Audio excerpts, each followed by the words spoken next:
Alors Hop Congo est une association qui a été créée en 2018 et qui a pour vocation de venir en aide aux personnes vulnérables, de soutenir l'éducation des personnes défavorisées et d'œuvrer dans le sens de la protection de l'environnement.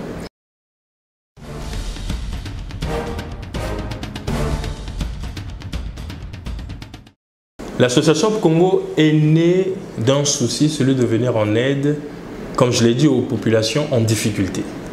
Et les premières populations en difficulté que nous avons mises sur notre liste, ce sont celles qui avaient du mal à joindre les différents établissements scolaires dans le département du Poul, parce que ceux-là avaient été détruits pendant le conflit armé que nous avons tous regretté. Pendant près de 2 ans, vous le savez, le département du Poul a été secoué par un conflit armé entre plusieurs factions, et cet état de fait nous a aujourd'hui poussé donc à mettre sur pied une association qui était capable de venir en aide à ces populations. Les populations, ce sont les pères et les mères qui souhaitaient bien avoir leurs enfants instruits, scolarisés, mais qui ne pouvaient pas le faire parce que l'école était détruite dans le pôle. Et c'est donc l'idée de lancer une opération majeure dans le cadre de la réhabilitation de ces écoles qui nous a poussé à créer l'association Hop Congo, parce que sans une base légale comme une ONG, une association, il vous est quasiment impossible d'œuvrer en ce sens.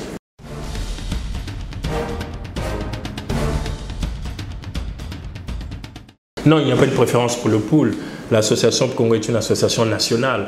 Mais nous parlons du Poul aujourd'hui parce que la première édition du Téléthon que nous avons lancé dans ce pays concerne l'école du Poul.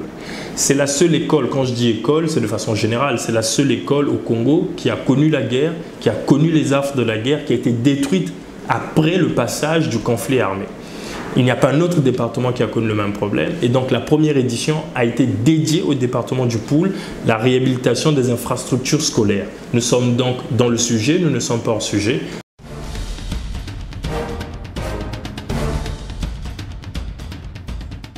C'est une première édition que nous avons lancée, c'était comme un test pour les Congolais. Les Congolais ont souvent été, je vais utiliser un terme terre à terre, mais clair, escroqués par plusieurs structures qui sont venues ici pour dire vous nous prêtez votre argent, vous aurez 1000% de pourcentage, 100%. Les Congolais ont fini par ne plus avoir confiance. Mais nous avons récolté 7 millions de francs CFA à travers les urnes que nous avons déposées dans le pays, dans les différentes villes. Nous sommes humblement satisfaits pour l'engouement, de cet engouement que les Congolais ont manifesté vis-à-vis de notre Téléthon. C'était la première édition, mais c'est vrai que 7 millions, c'était quasiment rien. Nous avions un devis de près de 20 millions pour la réhabilitation de l'école primaire de Voula, pas loin de Kinkala. Mais grâce à notre carnet d'adresses, nous avons fait un porte-à-porte pour compléter les 7 millions et nous avons atteint 21 millions par là, qui nous a permis non seulement de réhabiliter l'existant, mais de construire des bâtiments qui n'existaient pas, d'équiper les salles de classe, d'équiper les bureaux des directeurs et secrétaires, des bureaux que nous avons construits. Ensuite, il n'y avait pas une voie d'accès entre la route nationale numéro 1 et l'école primaire. Nous avons construit la voie d'accès avec des niveleuses, nous avons construit des passerelles pour éviter que les enfants ne tombent dans le ruisseau. Tout ça, ce sont des chapitres qui ont explosé notre devis, mais grâce au porte-à-porte que nous avons effectué, nous avons réussi à mettre sur pied ce premier projet.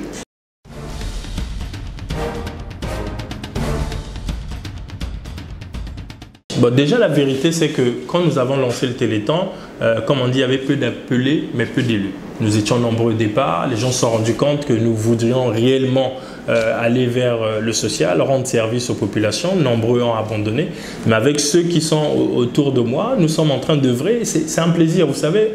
Un enfant qui va à l'école n'a pas le temps de penser à faire du désordre, du grabuge, à prendre des armes, à faire une rébellion, à faire ceci ou cela. La rébellion, elle est intellectuelle, elle est scientifique. On peut se lever et dire à son enseignant je ne suis pas d'accord, au lieu de 2 heures, vous nous avez gardé 4 heures. C'est une forme de rébellion, mais elle est scientifique, elle est intelligente. Un enfant doit aller à l'école. Le développement passe par l'éducation. Même quand on veut devenir un soudeur, on veut devenir un maçon, il faut passer par l'école pour avoir la théorie, ensuite joindre à cette théorie la pratique. Nous ne sommes pas déçus de ce que nous sommes en train de faire. Nous avons redonné de l'espoir aux enfants du Poul par le truchement des enfants du village Voula, qui est le premier village qui a connu le passage du Téléthon. Franchement, si c'était à refaire, nous le referons.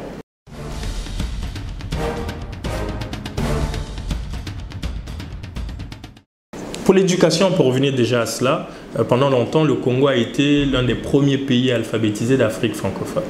Nous avons légèrement régressé parce que nous avons connu des guerres, des conflits. Nous le regrettons aujourd'hui et nous souhaitons que cela ne se reproduise pas. Le combat est donc de revenir à ce niveau-là. Ensuite, il y a la santé. Et la santé, nous avons visé les insuffisances rénales. Nous le savons, le coût d'un traitement dans le cas de cette maladie coûte excessivement cher. Et les Congolais, vous le savez, tous n'ont pas un portefeuille assez aisé. Nous nous sommes dit, œuvrons aussi dans ce domaine en créant des partenariats au Congo et à l'étranger pour permettre à certains services des hôpitaux d'ici, en service de dialyse donc, d'acquérir du matériel. Et en ayant ce matériel, nous supposons que forcément le prix va baisser. Et ça, c'est donc pour soulager les peines de ceux qui n'ont pas une bourse assez garnie pour subir ce genre de soins.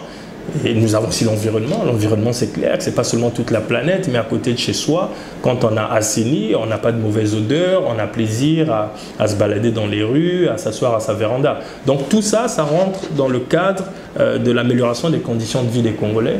Et voilà.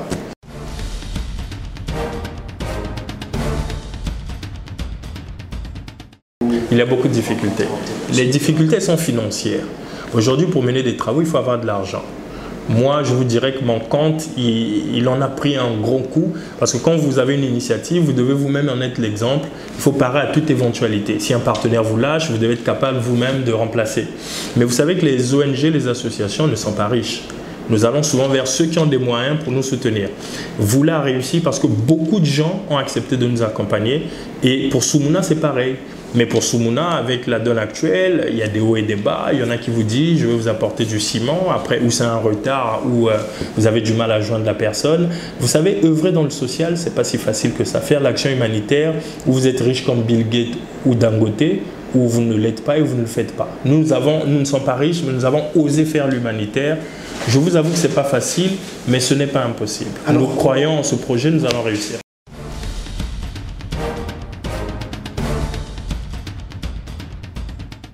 Mais les premières stratégies, c'est seulement continuer à utiliser mon propre salaire pour faire ce travail.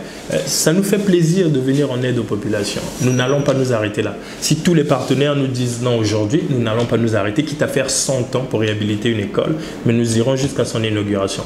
Mais je vous avoue que nous avons 3-4 partenaires très fidèles, mais je dis bien très fidèles, qui sont avec nous depuis le lancement. Nous avons la Fondation Congo Assistance, nous avons la Fondation Génération à venir. Souvenez-vous de cette fondation qui avait offert des ambulances dans tous les districts du Congo pendant toutes les municipalisations accélérées. Nous avons la Fondation Burotop Iris.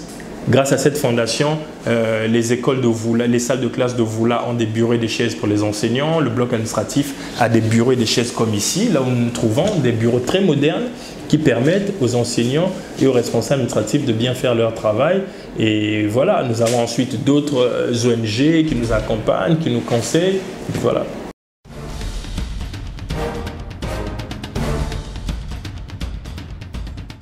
C'est mon carnet d'adresses qui m'a permis d'avoir ces partenaires, mais c'est officiel, ce sont des partenaires dans tous nos discours, dans nos spots publicitaires, leurs logos apparaissent. Si vous allez à Voula, sur le bâtiment principal, il y a les logos de ces partenaires. Congo Assistance, Fondation Burotop Iris et Génération à venir, ce sont ces 3 piliers-là qui font que le projet Téléthon existe aujourd'hui. Ensuite, il y a des membres du gouvernement, des présidents d'associations, des chefs de quartier, des chefs de village qui, même avec des conseils, nous permettent de nous tenir debout.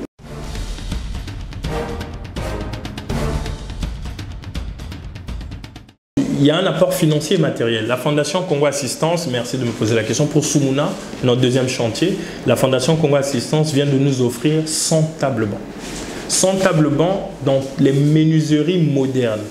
Un table-banc vous coûte 45 000 francs ou 40 000 francs selon le nombre de la commande, selon l'importance de la commande. Et nous estimons à 4 millions de francs CFA le don de table-banc de la Fondation Congo Assistance, qui nous avait aussi permis d'acquérir quelques camions de caillasse toujours pour Soumouna.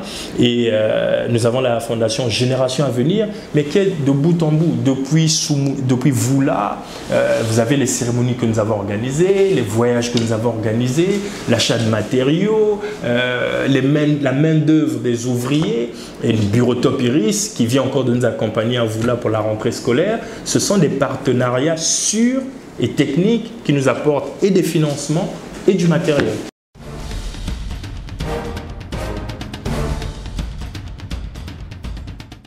L'association Congo a comme ambition de prouver aux Congolais que l'on peut encore compter sur les Congolais, qu'il y a encore des jeunes sérieux dans ce pays. Le mot est haïssable, mais il y a un musicien aussi qui a dit un jour que si je ne m'applaudis pas, qu'il le fera pour moi. Nous savons ce que sont certains de nos compatriotes. Ils ne contribuent pas, mais ils tirent sur vous. Ils ne contribuent pas, mais vous critiquent à longueur de journée. Ils ne contribuent pas, mais ils véhiculent de fausses informations sur vous. Mais nous avons la tête haute. Les gens ont vu ce que nous avons fait. C'est simplement l'amour du pays. Ne nous voilons pas la face. Le Congo a connu une crise trop sévère. Tellement sévère qu'il y a des secteurs qui en pâtissent aujourd'hui, comme la santé et l'éducation.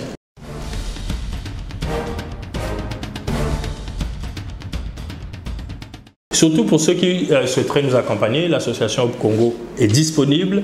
Nous n'allons pas inventer la roue, mais nous sommes ouverts à toute proposition, à toute aide, surtout pour Soumouna. C'est très important. Soumouna a été, je vous l'ai dit, l'épicentre d'une rébellion. Les populations étaient lourdement touchées. Ce serait bien de leur apporter de nouveaux bâtiments, de nouveaux gadgets, avec une belle couleur de peinture, un beau jardin, pour que l'on sente qu'il y a des fleurs qui peuvent sortir de terre dans le désert.